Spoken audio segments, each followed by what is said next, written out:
Έτσι τις κοίταξε και έτσι τις παίρνει από το χέρι και μας τις παρουσιάζει, συγχωρεμένες και αθώες. Ακόμη και αν έχουν άγριες πλευρές, σκοτεινές, επιθετικές, ακόμη και που είναι γεμάτες αγκάθια, αυτό μόνο εννοείται, δεν αναφέρεται γιατί η συγγραφέας τις έχει αθωώσει. Οι γυναίκες αυτές κουβαλούν έναν πόνο και ένα τραύμα ανεπίλητο και η κάθε μια δίνει μια λύση για να αντέξει το βάρος του. Οι γυναίκες αυτές δεν είναι θεραπευμένες, η γραφή της Δήμητρας τις θεραπεύει γιατί τις αθωώνει. Και αυτό είναι το κέρδος του αναγνώστη τελικά. Ακόμη και του πιο απαιτητικού, που δεν θα βρει στο βιβλίο τη διαδικασία και τη σκληρή διαδρομή του ήρωα, δεν θα γίνει μάρτυρας της αλλαγής που συντελείται. Ακόμη και αυτός θα κλείσει το βιβλίο εξελιγμένος συναισθηματικά, μετακινημένος ένα βήμα. Αυτή είναι η ιδιαιτερότητα της γράφης της Δήμητρας, το καλλιτεχνικό της γράψιμο. Χρησιμοποιώντας τα εκφραστικά μέσα του λαϊκού παραμυθιού, καταπιάνεται με τα ανθρώπινα σκοτάδια και χωρίς να εμβαθύνει στη διαδικασία, χωρίς να αναλύσει όπως ένας ψυχοθεραπευτής, αναγάγει τα σκοτάδια σε ανθρώπινη παρηγοριά και ευσπλαχνία. Και θέλω να σας διαβάσω ένα απόσπασμα από το βιβλίο. Είναι της αγαπημένης δικιάς μου ηρωίδας, αυτή που μου άρεσε πιο πολύ, η Αγριοτριανταφυλλιά, η οποία είναι μια γυναίκα του περιθωρίου, είναι μια γυναίκα χαμένη. Και θα σας διαβάσω το σημείο που για μένα συντελείται η θεραπεία της, μέσα από την επαφή και το μοίρασμα, με βάση τη γραφή της Δήμητρας. Λοιπόν, εκεί μέσα, στην πλαγιά ενός τεράστιου βουνού, ζούσε μόνη της η Τριανταφυλλιά. Το όνομά της Θαρής και περιέγραφε από την αρχή την ψυχή της. Η Τριανταφυλλιά, μια γυναίκα ζωσμένη με αγκάθια, άπειρα, στο σώμα, στις λέξεις, στη συμπεριφορά, τόσα όσα χρειάζονται για να προστατέψουν μονάκριβο ρόδο. Η Τριανταφυλλιά μεγάλωσε μονάχη και μονάχη πορεύτηκε στη ζωή. Νωρίς έχασε τους γονείς της, αδέρφια δεν είχε, μόνο κάτι μακρινά ξαδέρφια και τη σκιά της στους τοίχους του χωριού. Υπήρχαν και ελάχιστες φορές που τη θυμάμαι να χαμηλώνει στη γη, κάθε που έμενε στο μικρό σπιτάκι της γιαγιάς μου και καθόταν στο μικρό καναπεδάκι της. Η γιαγιά μου ήταν ένας από τους ανθρώπους για τον οποίο η Τριανταφυλλιά άφηνε τα αγκάθια της στην εξώπορτα και έμπαινε μέσα.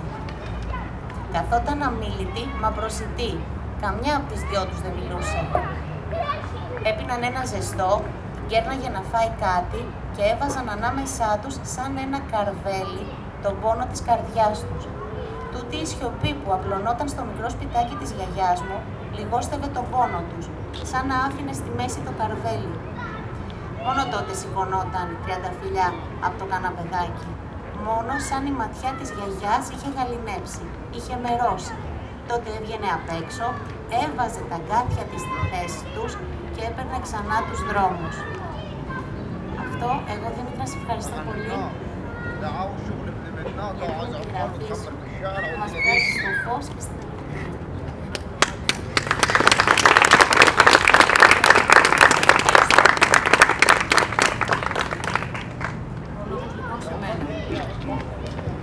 πλευρά του συγγραφέα.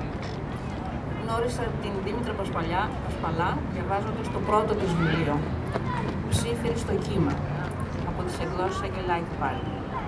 Ένα μυθιστόρημα όπου η Δωρούλα, απέναντι στη θάλασσα, αφηγείται το παραμύθι της ζωής της. Από τις πρώτες σελίδες με είχε εχμαλωτήσει. Ύστερα την γνώρισα και από κοντά. Αυτή τη φορά, όχι σαν συγγραφέα, αλλά με την ιδιότητα της γεωπόνου. Ήρθε στην αυλή μας και οι λεμονιές ζωντάνευσαν ξανά μετά τον πάγο του χειμώνα.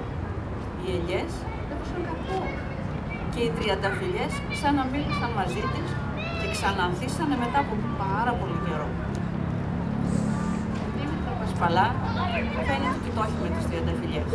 Είναι ρουσιάγρα, δεν έχει πολύ σημασία. Όμως, όπως λέει και η ίδια, οι άγριες τριανταφυλλιές είναι ιδιαίτερα ανθεκτικά φυτά. Βίονται σε πλαγιές, σε άγριους τόπους, σε δάση, σε ποτάμια, ακόμα και ανάμεσα σε βράχους. Και αν προσέξεις καλύτερα, είναι γυναίκες που ζουν ανάμεσά μας. Είναι γυναίκες που ανθίζουν ανάμεσά μας.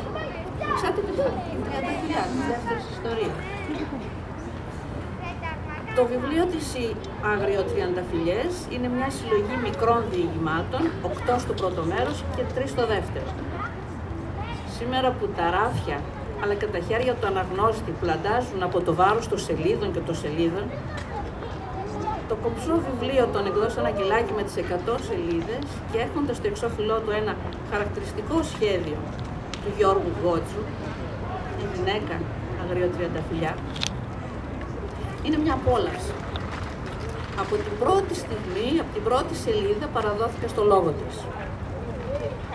Η Δήμητρα Πασπαλά σε αυτό το δεύτερο βιβλίο της αποκαλύπτει μια ωριμότητα, τόσο στη θέαση όσο και στη γραφή. Τουβλάκι δομή τη σκέψη της και με κάθε λέξη τη γραφή της. Στη σελίδα 65 γράφει: στην καρδιά του χωριού υπάρχει μια τεράστια ανηφόρα, μεγάλη κλίση της, έτσι που να χρειάζεται για να την ανέβεις ανάσες βαθιές, όλο και πιο βαθιές όσο μεγαλώνεις. Ανάσα και μνήμη τούτη εδώ η ανηφόρα, βήμα και χρόνος που περνάει από το κορμί σου για να κρατάει ζωντανά εκείνα που έφυγαν. Για εκείνα τα χρόνια που ανέβαινες με το ποδήλατο και που τώρα, στο ίδιο σημείο που ζοριζόταν το πετάλι να γυρίσει, πλέον σταματάει το κορμί να πάρει μια πιο βαθιά ανάσα και να γυρίσει στο κεφάλι, να θαυμάσεις τα υπέροχα πέτρινα σπίτια που στέκουν αγέροχα στην κορυφή της σαν ανταμοιβή. Περιγράφει και οι εικόνες της μιλούν από μόνες τους. Δεν χρειάζονται διάλογοι και ατάκες. Για μένα αυτός ο τρόπος γραφής είναι σπουδαίος και ας τον έχουν παραγωνίσει πολύ. Χρησιμοποιεί όμως καλολογικά στοιχεία, μεταφορές και παρομοιώσεις που εξηγούν και στηρίζουν την νοσταλγία που νιώθει.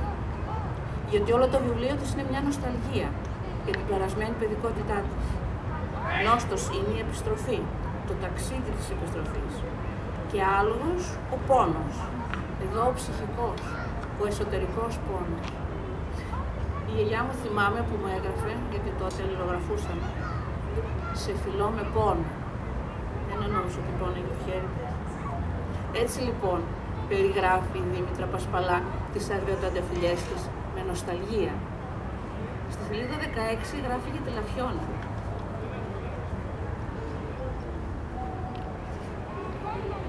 Τη συναντώ ακόμα στα πιο περίεργα μου όνειρα. Περπατάει στις άκρες από τα γκρεμισμένα σπίτια, στα χάλανδρα και στέκεται στα σάπια παράθυρα.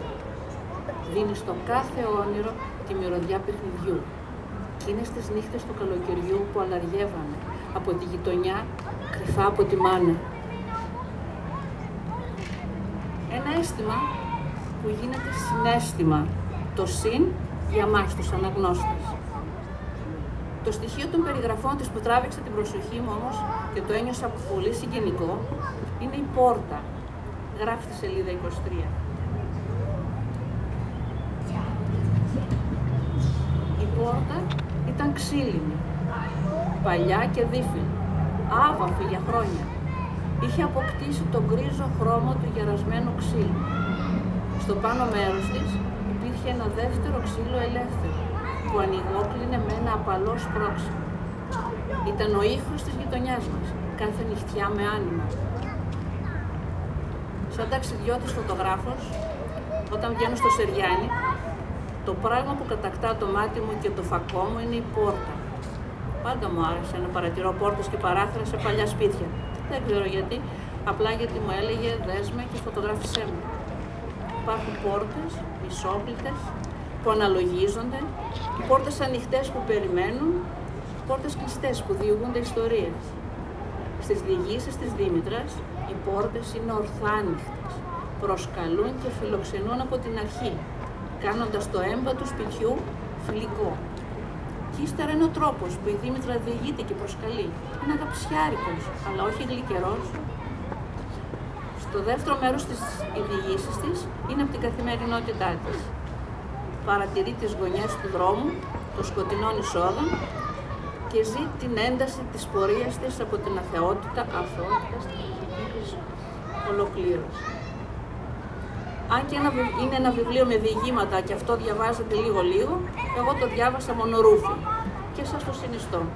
τόσο για τις ξεχασμένες εικόνες της ελληνικής υπαίθρου, όσο και για τα ωραία ελληνικά του, που πολλοί έχουν βαλθεί να τα μεταλλάξουν. Δήμη, σας ευχαριστώ πολύ.